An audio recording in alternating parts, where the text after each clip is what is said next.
So we've covered a lot of ground about the Sufi way. Right now, excuse me.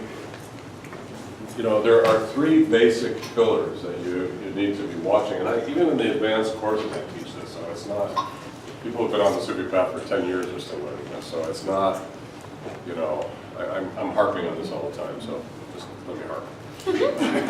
Bottom line.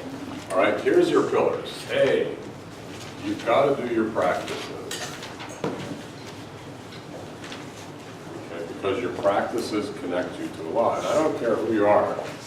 There are going to come times in all of our walking, even people that have known the path for a long time, where you're going to get tired. You're not going to want to sit down, you're not going to want to do your practices, you're just going to go, I want to do something else.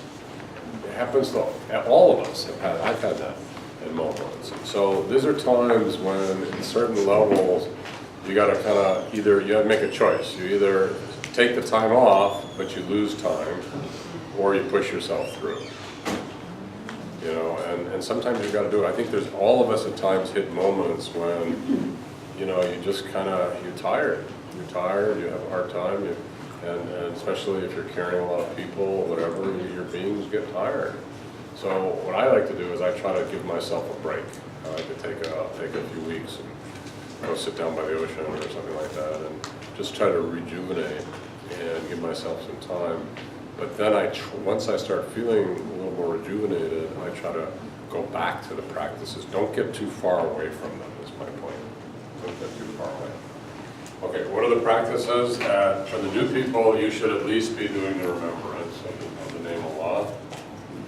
And you'd like to be doing them 1 hour a day. And that is the main practice you should be doing. So all the new people, you should work your way up. Most people, they start with 20 minutes, and then you go to 40 minutes, and then you go to 60 minutes. Okay, and do that over maybe 3 months. Okay, so that's the simplest way to work your way up to it. Okay, for you old timers, you should be getting up at the last third of the night and doing your remembrance for an hour at 3 a.m. You know, and try to make it, if you will do more in that hour at 3 a.m. than you'll do a week of non-3 a.m.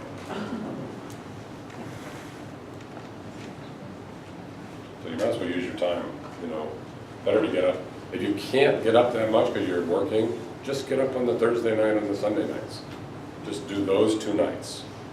Because there's our extra holy nights, and so if you can do those 2 nights, you know, that's worth a lot.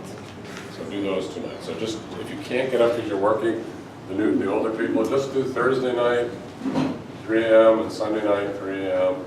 and try to give yourself some time on Monday morning so you start your day a little bit later so you get some rest, and Friday morning you start a little bit later so that you kind of, you know, those of you that are therapists and things, and you can schedule your patients, or you're not, you know, you're your own bosses. You know, there's no reason not to start later on those days. Just go later. You can schedule it. It's not hard. So do those. All right, that's that piece there. Now, the second piece is the piece I just gave you, knowledge. A lot of you, and I recognize this in myself because I have this side of myself as well. You know, there's part of me that loves to just, you know, go on an adventure. And I go on an adventure, and whatever Allah puts in front of me, that's my walking. And I love that because I never know what's going to show up. And whatever shows up, and alhamdulillah, you know, it's like, wow. And that's always a really exciting way to live. So you go on an adventure in life, and you face life, and whatever shows up, you deal with it. You get afraid of something, you walk through your fear. You get angry about something, you walk through your anger. You get confused about something, you walk through your confusion. That's a great way of walking through life. So we could say that's the knowledge of adventure. Or another way of saying it is the knowledge of being in the moment.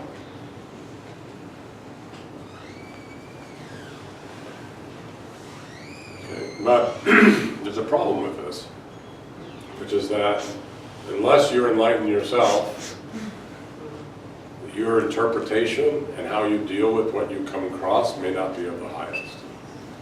Otherwise, you may not really know how to deal with it. So the choices you make may not be so high. So So you're dealing with the moment, but you end up kind of, in a way, wasting the moment. That's the problem.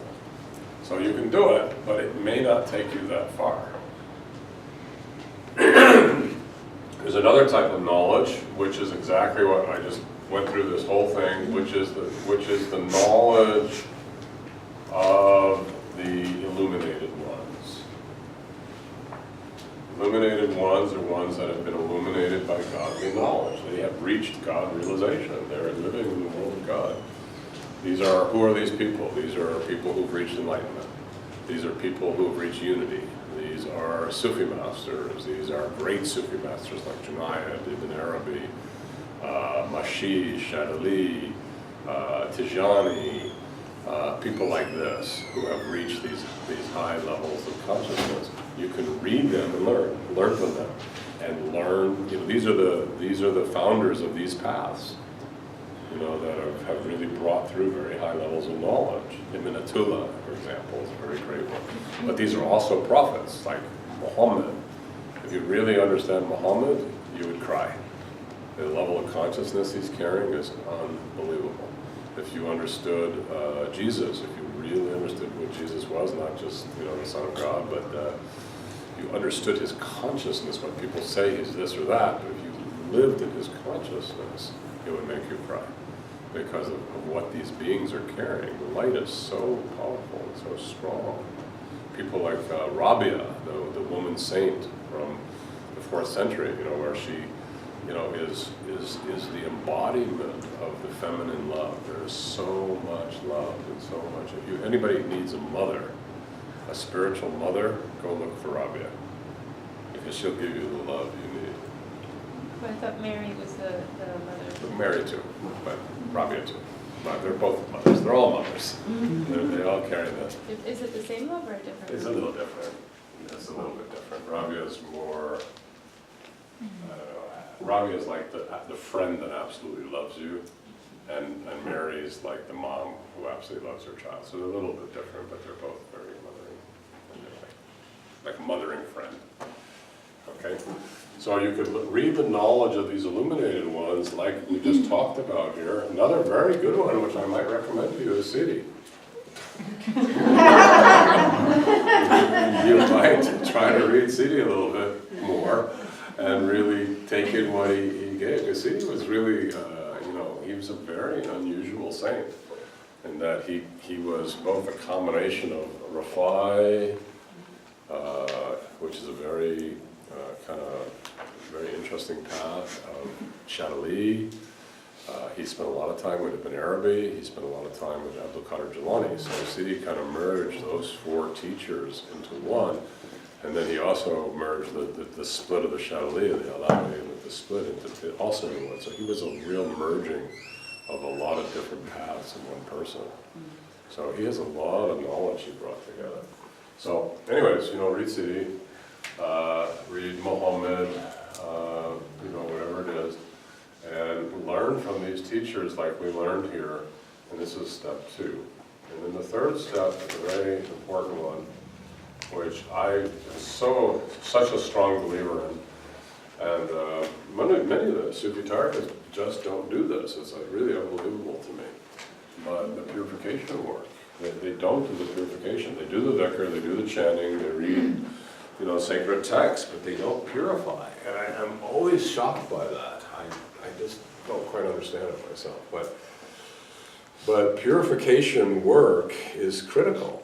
If you find something in yourself that is painful or difficult or confusing or just not right, like you're getting all angry all the time, or you're backbiting people, or you're slandering people, or you're just not a polite human being in some way. If you find something like that, what are you going to do about it? You just let it sit inside yourself and you just keep doing it? No. You take your time, you change it. If you find something not right, and you will, because we're all imperfect beings. Everybody has something that needs to be elevated. Otherwise we'd all be Muhammads and Rabias and Jesuses of our time, and we're not there yet. So because of that, we have to be in a state of evolution. Therefore, we have to find things that are imperfect. Right? And therefore, imperfection means the only thing that's perfect is Allah. It's only Allah is perfect. Allah's light is perfect. Anything other than that is imperfection. So what we're really saying is we're imperfect, meaning there's places in us that are not realized in God yet. That's what imperfection is. And we all are imperfect that way, right?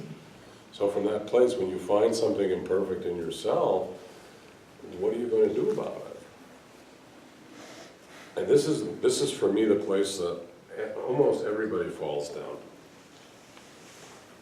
I really say that from my heart, but it's really true.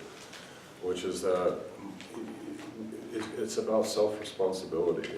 If you find there's something in yourself that's not right, and you know it, take care of it. You find out you're lying, stop lying. Find out why you're lying. You find out you're backbiting. Why are you backbiting?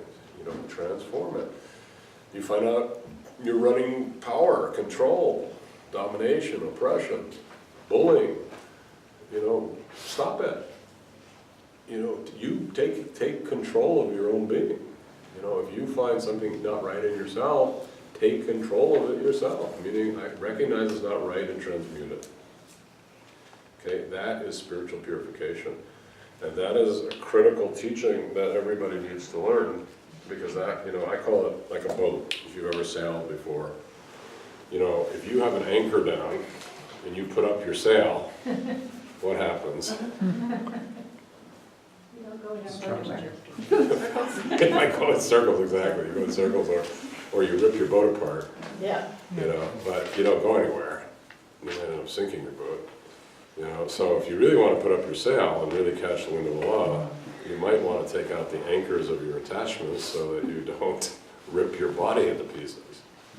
That's what I mean by purification. So, and you know that. I know you all know it in the sense of many times you're doing something and you have this sense like what you're doing isn't right.